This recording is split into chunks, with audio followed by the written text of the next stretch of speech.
ఆ సకల శాఖ మంత్రిది ఏంటనేది మనకు తెలియదు. సో మినిస్టర్ గారి రోల్కు సంబంధించి ఈ వస్తున్న వార్తలకు సంబంధించి మీ వెర్షన్ ఏంటి? ఇప్పుడు జగన్మోహన్ రెడ్డి గారి పరిపాలన అయిపోయిన 14 నెలల తర్వాత సిట్టు విచారణలో అనేక విషయాలు బయటకు వస్తున్న నేపథ్యంలో మనం మంత్రి గారి పాత్ర ఏంటి అని మాట్లాడుకుంటున్నాం. అవును. కానీ దాదాపు 3.5 సంవత్సరాల క్రితమే జగన్మోహన్ రెడ్డి గారి మంత్రివర్గంలో మార్పులు చేసినప్పుడు ఎక్సైజ్ శాఖ మంత్రిని మార్చలేదు. పోనీ ఎక్సైజ్ శాఖ మంత్రి నారాయణ స్వామి గారు ఏమన్నా 10 సీట్లు గెలిపించే నాయకుడని ఆయన ఉంచారా అంటే అది కూడా కాదు. అప్పటి ప్రభుత్వంలో ఉన్న చాలా మందికి తెలిసిన విషయం ఏంటంటే, ఇప్పుడు మనం ఏదైతే మద్యం కుంభకోణం అని మనం మాట్లాడుకుంటున్నామో ఇది అప్పుడే చాలా మందికి తెలుసు. ఆ తెలిసిన వాళ్ళందరూ అనుకున్నది ఏంటంటే, ఆ జరుగుతున్న కార్యక్రమం ఎలాంటి మార్పు లేకుండా జరగటం కోసం ఆయన్ని మార్చలేదు. కాబట్టి పరిపాలన జరిగితే మంత్రి గారి పాత్ర ఉంటది, కుంభకోణం జరిగితే అది చేసిన వాళ్ళ పాత్ర ఉంటది. కాబట్టి ఇక్కడ నారాయణ స్వామి గారి పాత్ర నామమాత్ర పాత్ర. ఈ మొత్తం వ్యవహారంలో మనం మాట్లాడుకుంటున్న ఈ డబ్బు అయితే ఎవరికి వెళ్ళిందో, ఆస్తులైతే ఎవరికి వెళ్ళినాయో, ఎన్నికల్లో డబ్బు పంపిణీ ఎవరి కోసం చేశారో వాళ్ళ నిర్ణయం ప్రకారం మంత్రి తలూపటమే తప్ప ఇందులో మంత్రి నిర్ణయాలేమీ లేవు. దాదాపు మంత్రి ప్రమేయం లేకుండానే ఇందాక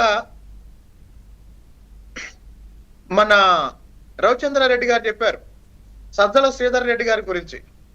సజ్జల శ్రీధర్ రెడ్డి గారు ఇందులో ఉన్న ఒక వ్యాపారి. మరి ఆయన విధాన నిర్ణయంలో ఎట్లా భాగస్వామి అయ్యాడు అని అంటే, ఇందాక రవిచంద్రారెడ్డి గారు అడిగినట్టు ఇందులో మంత్రి ప్రమేయం అవసరం లేకుండానే మిగతా వాళ్ళందరూ అన్ని పనులు చేసేశారు. అంటే మంత్రి పని కూడా వాళ్లే చేశారు.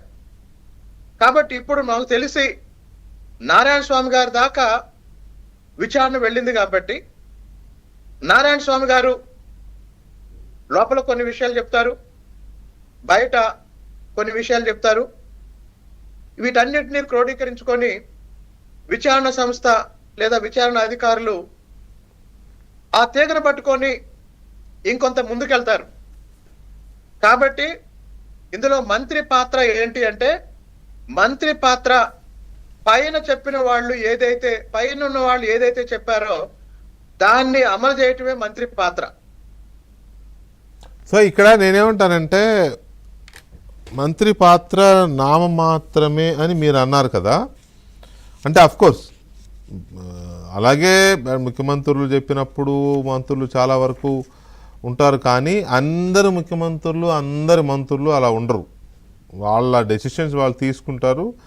మస్ట్గా నోట్ ఫైల్ మీద మంత్రి సంతకం ఉండాల్సిందే, చీఫ్ మినిస్టర్ది మినిస్టర్ది ఇద్దరిది ఉండాల్సిందే.